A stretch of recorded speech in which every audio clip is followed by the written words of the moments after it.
a time. Ooh, okay. But SK Telecom, going against the norm, do want to put a timer on themselves.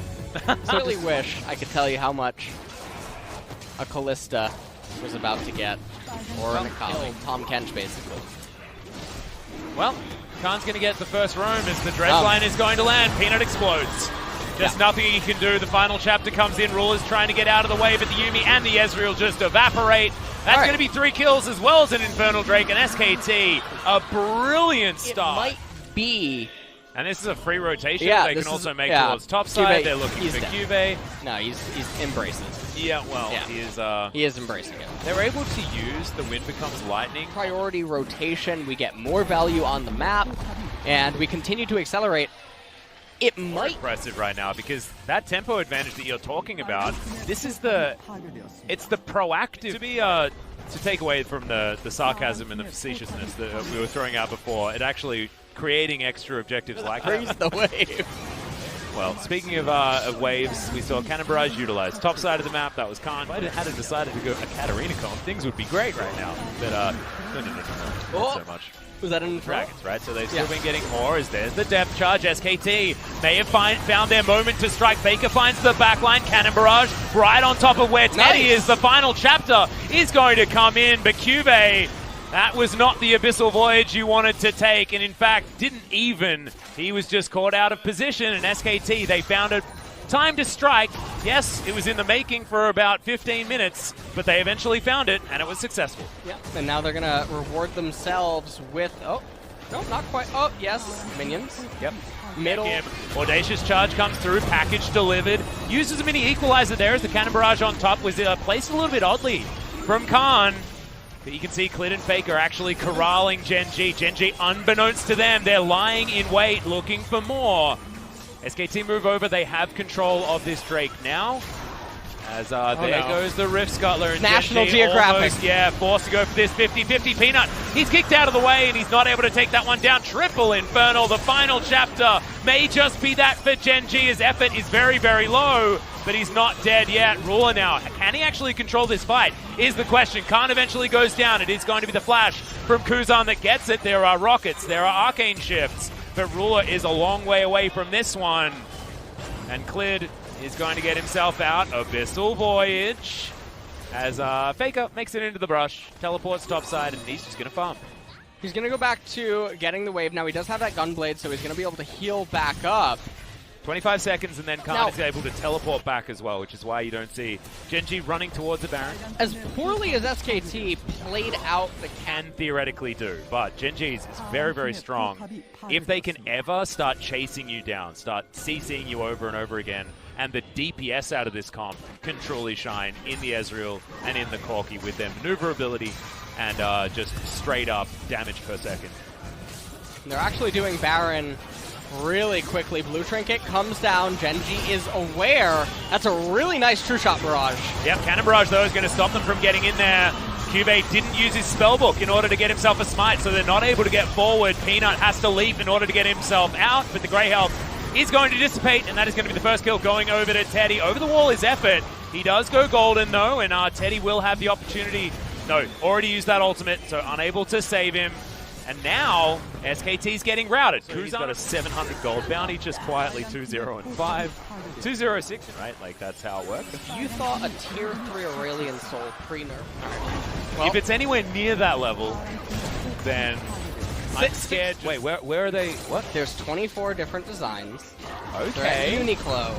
Oh, they come. That is so cool. This dive is also pretty cool. As Cuvee is going to have to pop the Grey Health, but that ain't going to stop you from heading towards the Death Chamber.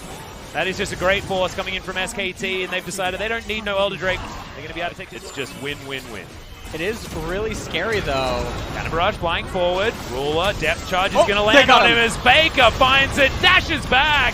As there's the package delivery. Faker the Gunblade keeping himself alive for a very long time, and Peanut eventually takes him down, but has to waste so much time as SKT, still with 4 healthy members, are able to move down the mid lane. That play from Faker was beautiful. Yeah, it was really big, and Peanut's going to go down. Oh, yeah, Teddy just capitalized. Friend is even there for Teddy. They have set this one up absolutely perfectly.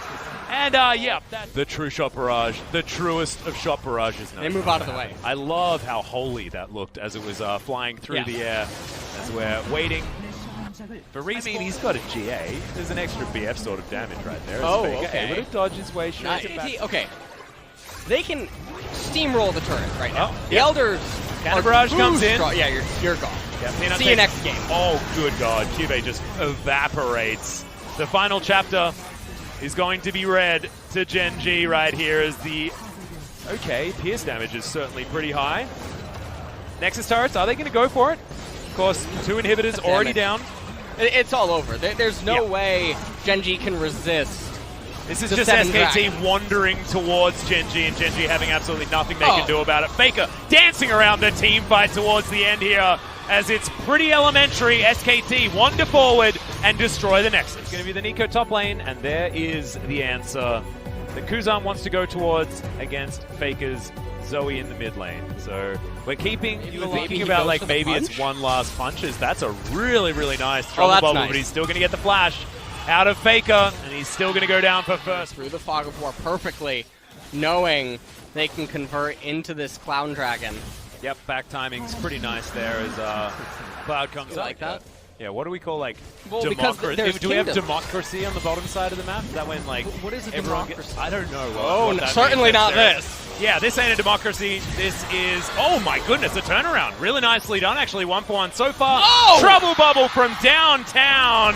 And Clid doesn't have to use the ult for that one. Double kill comes in. There's the Abyssal Voyage. Effort's going to come in with Clid. No QSS available just yet for Ruler, and he is well dead. Teddy picks up his third. Well, Herald's going to be taken, but it isn't the same as last game. Remember, the Rift Herald was picked up by SKT. Able to get so much more work done on these turrets, and the turret plates just ran out. Okay, there's the chains landing from Kuzan. Ignite going down. That's Faker's actual Ignite, as he doesn't find the paddle star. Goes down to the passive. Go for it also. Clid just going to walk up and smite. That's not too bad as Khan. He's going to get pulled back. Pop Blossom comes in. Khan does have the flash available easily. Picks that one up. Now everyone can move towards the mid part of the map. Yep, minions also able to get healed up by the problems on Gen G's side. But a fantastic lead created by it. In her build path. And Nico is looking like she has the 4,000 gold going to be the lead here for SKT. Songwan and Kuzan, they really have an issue with Faker here, but he drops off his bubble. That was really cute. Not going to be enough though. Teleports are coming in. That's a donation. Yep. The Pop Blossom comes in, but actually, Khan in the World Ender, he's able to dive on top of Cube. Shape Splitter was the wrong one, the flash. They managed to avoid what could have been a really big tempo turnaround swing. Oh god. Kuzan going to have to flash, double distortion in order to get out of the way of Khan. Khan's Aatrox, absolutely terrifying right now, and Teddy just kills a Rek'Sai at the back of the Baron Pit. Not entirely sure what he was doing there. I was checking out top lane, as now Ruler's getting corralled as well. He's trying to turn it into a kill onto Teddy, but he's getting body blocked. Oh, the final spark picks off Teddy, and that means that with him. That's what happened. Yep. Teddy able to pick him off in the end. Ruler went for a Gets the cleanse. Doesn't want to let SKT get that one pick that they're looking for. And this composition, LS, sieges actually quite nicely. Yeah. Zoe's pretty good at it. It's a large reason why that Zoe was picked up. Clid, like you say, going to solo this one out. Earth, Wind, and Fire now secured. You know what I just thought of? SKT is they will be able to take down this inner Clid, always threatening. With that Impale, means that Gen G... I was talking to some of the SKT staff, just saying that the opinion of the players has certainly gotten better as Pop Blossom here from Cube. He doesn't even get it off, though, just explodes at the hands of Khan. Khan pretty good at that this game, as SKT will move over to the inhibitor on the bottom side of the map. They know that they've got Gen G routed. They will have spare time. They should be able to lock this one down. A lot of damage availability. Final Spark might actually be the last one for this game. They're going to get the bottom inhibitor, and it looks like they're keen on or a 1-4 scenario, depending on what they're going for. Teddy throws down a control ward. He's looking for Songwan as Clid. He's found a target, and they are dead. That is just how that's going to go. Teddy of the game doesn't even seem like SK Telecom care that much about waiting for the Infernal and playing Captain Careful game, as that's going to be the top inhibitor. Wow, that's a lot of damage that he took from the turret shot, but with the Bloodthirster and Blade of the Ruin King, I think this is fantastic, though, because in game number 1, SKT, all they were thinking about was, we can't do anything without a Baron because of their composition. Now, they're using a comp that loves sieging despite the Baron, because if Gen.G fights them around the Baron, that could be Gen.G's only opportunity to get back in, as Khan does find a knock-up onto Song1. Yeah, they're able to take all of these inhibitors right in front of Gen.G, and they can't actually do anything about it. Yeah, Gen.G can't actually contest. We almost have Impale up again, and SKT just get to click their fingers and kill someone. That is what this comp does if you don't have QSS on every member of your team. Oh, they really want to end right now. I mean, why the heck not? I mean, 30 minutes just ticked over. They've got half the health bar on one Nexus. Impale is about to be up. Yep, there it is. And now Clid can decide. This is turret defense on the hardest difficulty when you don't have very much experience with the game. That is how this one feels. Starting to get overwhelming. There it is. Impale came in. The Nico is going to leave. That redemption is certainly not going to exist, and the Nexus is just going to get obliterated. SKT decide to end the game. 58 minutes. It's time to queue up for some TFT. I'm going to the PC bong. Yeah, I think we, may as well at this point. Like, what is it, 7 o'clock? Yeah, we got like about as much time as we want. SKT rocket up to 7th place. Speaking of which, let's throw it to Jason for some translation. 테디 선수, F 선수 모실게요. 안녕하세요. We'll be hearing from a bot deal from SK Telecom, picking up 2-0 victory up against Gen.G. First winning streak of SK Telecom in the summer split. How was today's game, Teddy? Today, everyone was just like doing their work without any mistakes, so it was very good. And effort. This was your first game as a starting support. Did you feel any pressure or nervous? Felt really nice to be a starting player, but game felt the same. I wasn't really that nervous. 기분 좋은 표정 맞으시죠? Are you happy right now? Yes, I am. 네, 활짝 웃어주셔서 감사합니다. Thank you for the big smile effort. 특히 SKT And game number 1, SK Telecom, the draft was really smart. So up against Yumi, you guys went with Kalista and Nautilus. Well, during the screens, we got smashed by the combo, so we thought that's a very viable pick. So today we were able to kind of pull that off in competitive game. And what did the players say when Cube locked in Tom Kench for top lane? It was quite obvious to use Tom Kench in top lane in Gen.G, right? We were all prepared. We kind of expected it. So I think everything go as we kind of expected and planned. Effort. Your performance on both support champions was very aggressive and great. Teddy, how was Effort's play today? Effort today. He did all his works. He did really well. Great job. In both games, I think he was the one to be the MVP. But luckily, I was the one picking up MVP in game number 1.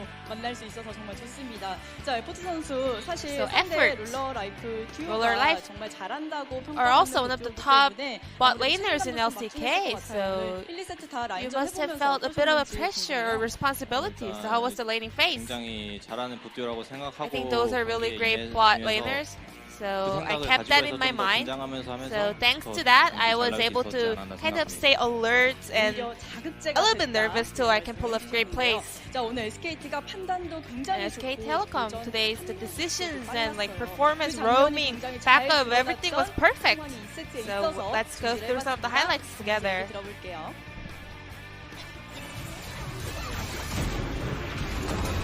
네, 이때 상황 좀 설명해 주시겠나요?